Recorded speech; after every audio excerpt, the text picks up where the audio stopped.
Mr. President. Senator from Vermont is recognized.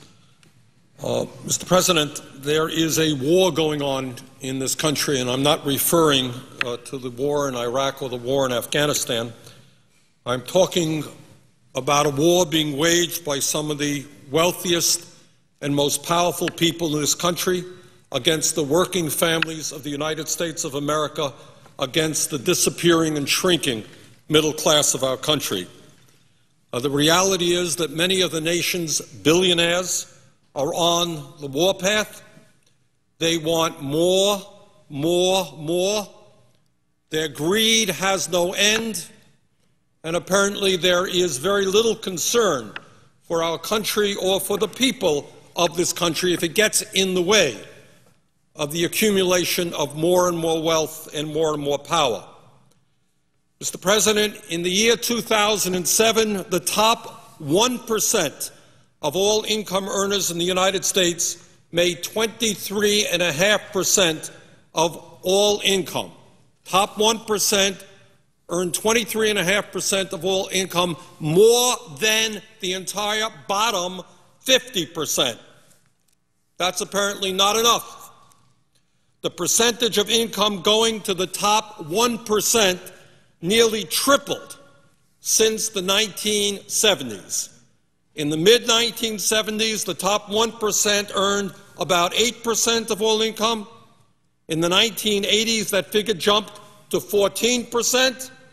In the late 1990s, that 1% earned about 19%. And today, as the middle class collapses, top 1% earns 23.5% of all income, more than the bottom 50%.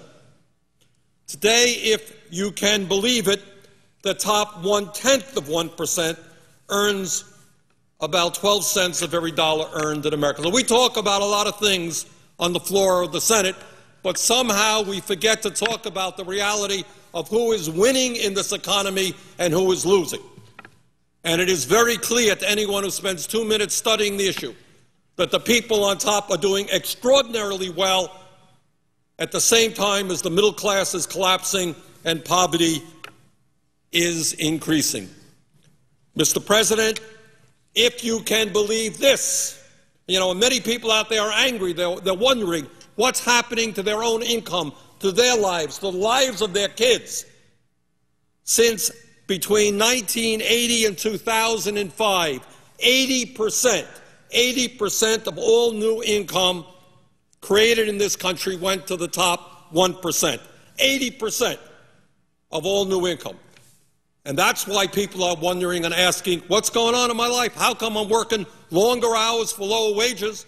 How come I'm worrying about whether my kids will have as good a standard of living as I've had? From 1980 to 2005, 80% of all income went to the top 1%. Today, the Wall Street executives, the crooks on Wall Street whose actions resulted in the severe recession that we are in right now, the people whose actions, illegal actions, reckless actions, have resulted in millions of Americans losing their jobs, their homes, their savings. Guess what? After we bailed them out, the CEOs today are now earning more money than they did before the bailout. Mr. President, while the middle class in this country collapses and the rich become much richer, the United States now has by far the most unequal distribution of income and wealth of any major country on earth. When we were in school, we used to read the textbooks which talked about the banana republics in Latin America.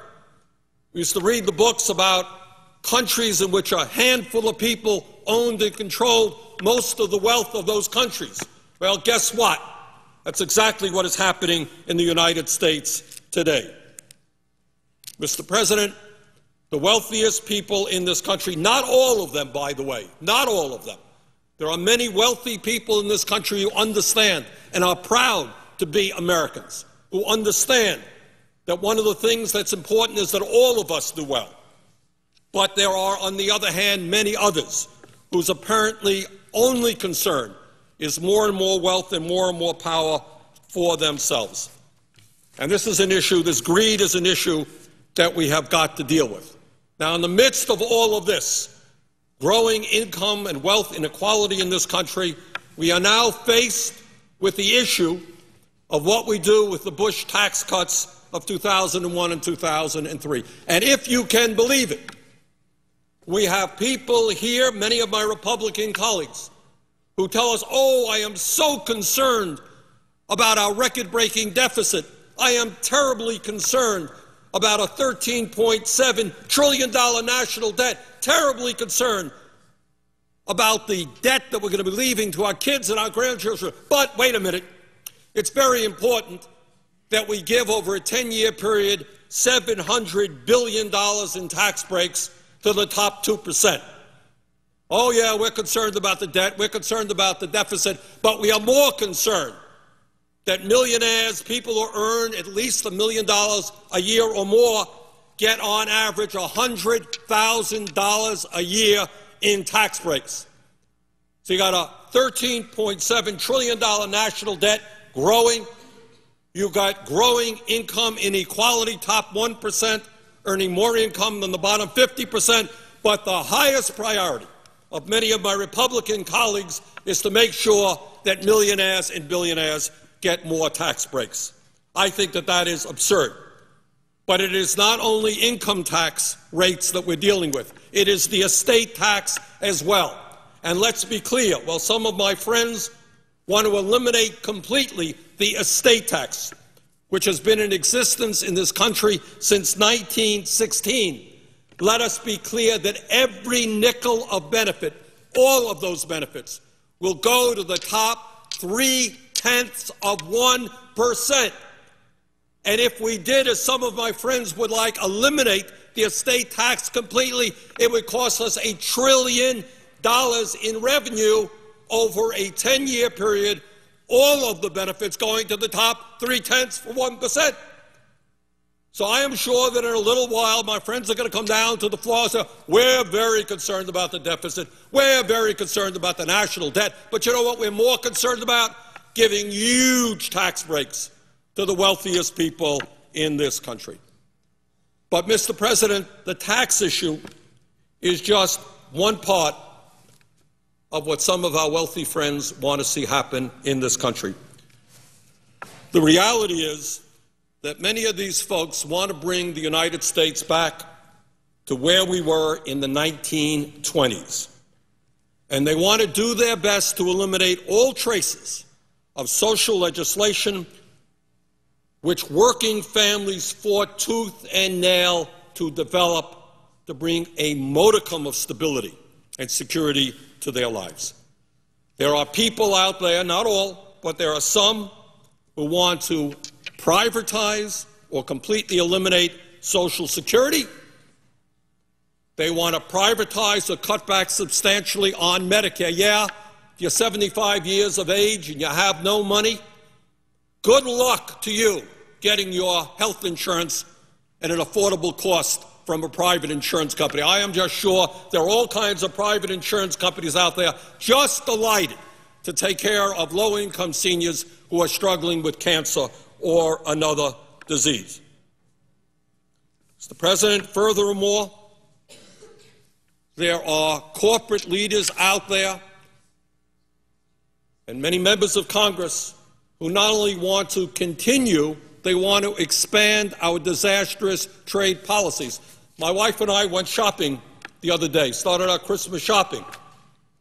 And we looked, and virtually every product that was out there in the store, consumer products, was China, China, and China. We seem to be a country in which we have a 51st state named China, which is producing virtually all of the products that we as Americans consume. Our trade policy has resulted in the loss of millions of good-paying jobs as large corporations and CEOs have said, why do I want to reinvest in America when I can go to countries where people are paid 50 cents, 75 cents an hour? That's what I'm going to do. To heck with the working people of this country. So not only are we saddled with this disastrous trade policy? There are people who actually want to expand it. Now, one of the things that we're going to see going on is that while we struggle with a record-breaking deficit and a large national debt caused by the wars in Iraq and Afghanistan, caused by tax breaks for the wealthy, caused by an unpaid-for Medicare Part D prescription drug program, caused by the Wall Street bailout, driving up the deficit, driving up the national debt. Then some people can say, oh, my goodness, we got all of those expenses, and then we got to give tax breaks to millionaires and billionaires, but we want to balance the budget. Gee, how are we going to do that? Well, obviously, we know how they're going to do that. We're going to cut back on health care. We're going to cut back on education. We're going to cut back on child care. We're going to cut back on Pell programs. We just don't have enough money for working families and their needs. We're going to cut back on food stamps. We're surely not going to expand unemployment compensation. We got a higher priority, Mr. President. We have got to give tax breaks to billionaires. I mean, that's what this whole place is about, isn't it? They fund the campaigns. They get what's due them. Mr. President, amazingly enough, we have our friends on Wall Street, the CEOs of the large financial institutions. They want to rescind or slow down many of the provisions, the very modest provisions in the financial reform bill. I voted for the financial reform bill, but I will tell you clearly it did not go anywhere near far enough, but it went too far for our Wall Street friends and their lobbyists who are all over here. And for the hundreds of millions of dollars Wall Street spends on this place, they want to rescind, slow down some of the reforms there.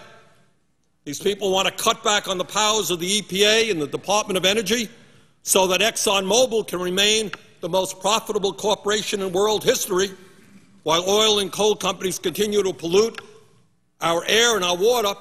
Last year, ExxonMobil made $19 billion in profit. Guess what? They paid zero in taxes. They got a $156 million refund from the IRS. I guess that's not good enough. We've got to give the oil companies even more tax breaks. So, Mr. President, I think that's where we are. We've got to own up to it. There is a war going on. The middle class is struggling for existence, and they're taking on some of the wealthiest and most powerful forces in the world whose greed has no end.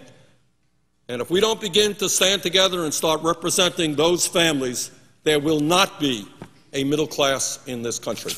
Mr. President, with that, I would yield the floor. Senator from